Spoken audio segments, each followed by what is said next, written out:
নারী এবং পুরুষ উভয় প্রসাব করার সময় এই ভুলগুলো কখনোই করবেন না। যদি করেন দুনিয়াতে শাস্তি এবং বিপদ আসবে এবং জাহান্নামী হয়ে যাবেন আপনি। আসসালামু আলাইকুম রহমতুল্লাহি ওয়া বারাকাতুহু।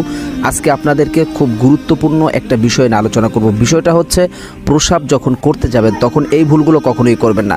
যদি করেন তাহলে আপনি জাহান্নামী হবেন এবং আপনার দুনিয়াতে মারাত্মক ক্ষতি এবং শাস্তির আশঙ্কা রয়েছে।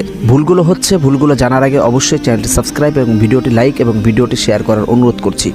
ভুলগুলোর ভিতরে 1 নম্বর হচ্ছে আপনি যখন প্রসাব করতে যাবেন কখনো কোনো গর্তের ভিতরে প্রসাব করবেন না। 2 নম্বর হচ্ছে দাঁড়িয়ে কখনো প্রসাব করা যাবে না। 3 নম্বর হচ্ছে পশ্চিম দিক ফিরে বা পিঠ করে বা মুখ করে কখনোই প্রসাব করা যাবে না। 4 নম্বর হচ্ছে প্রসাবের পরে পবিত্র না হওয়া, অর্থাৎ ঢিলাকুলুক ব্যবহার না করা। ঢিলাকুলুক ব্যবহার করবেন অবশ্যই, অর্থাৎ ঢিলাকুলুক যদি ব্যবহার না করে যদি আপনি অপবিত্র অবস্থায় মারা যান তাহলে আপনি জাহান্নামী হয়ে যাবেন এবং আযাবের সম্মুখীন হওয়া লাগবে।